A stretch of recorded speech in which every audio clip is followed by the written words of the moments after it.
ஸ்டாலின் வந்து விவசாயிக்கு எதிரி. அவரால் விவசாயிக்கு எந்த நன்மையும் கிடையாது. தாழ்த்தப்பட்டவங்களுக்கு செய்ய கிடையாது. வசதி உள்ளவங்களுக்கு தான் அரசியல் இப்ப நடந்துகிட்டு இருக்கு. விவசாயிக்கு எதுவுமே கிடையாது. உங்கள் ஸ்டாலின் வர்றாருன்னு சொல்றாரு, என்ன செய்யறாரு? ஒண்ணும் கிடையாது.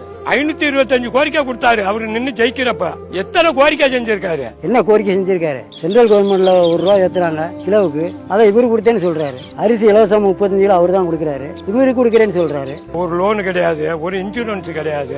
தண்ணி நிக்குது குளம் போல, எப்படி நெல்லை நாங்க ஊட்டி பண்றது போறது? சிப்பத்துக்கு ₹44 எடுக்கிறாங்க தலைவர. ₹32 லோடு மேல கொடுக்கணும், லஞ்சமா கொடுக்கணும். கவர்மெண்ட் தனிப்பட்ட முறையில சம்பளம் கொடுக்குறாங்க. இருந்தாலும் ஒரு சிப்பத்துக்குன்னு எங்கிட்ட பணம்னு வாங்கிக்கிறாங்க. இந்த நெல் ஈரப்பதமா இருக்கு, அதா இருக்குன்னு சொல்லிட்டு லேட் பண்றாங்க.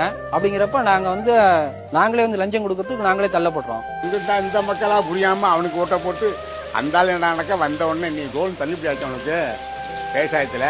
அப்போ அவனுக்கு நகையில கிடையாது. நகையில எவ்வளவு?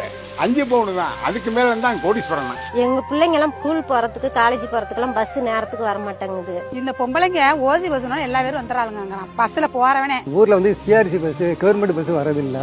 அதாவது தனியார் பஸ் யாரும் சம்பாதிக்கணுங்கிறது வந்து சிஆர்சி பஸ் உள்ளூர்ல விடாம பண்றாங்க. ஊருக்கு எதுவுமே பண்ணதில்லை. இதுவரையும் வந்து பார்த்தது கூட இல்லை, எட்டி பார்த்தது கூட இல்லை. இளைஞர்களுக்கு ரொம்ப மோசமா இருக்கு. ஒரு வேலை வாய்ப்பும் கிட்ட வரதில்லை. கேட்டா சென்னையிலே வச்சுக்கிறாங்க. எங்க பாதுகாப்புப்பா? 3 வயசு குழந்தைங்களுக்கு கூட பாதுகாப்பு இல்ல. இன்னும் சொல்ல போனா 60-70 வயசு கிழவிங்களுக்கு கூட பாதுகாப்பு இல்ல. அப்புறம் என்னத்த பாதுகாப்பு வந்து ஆட்சியில பாதுகாப்பு இருக்குது?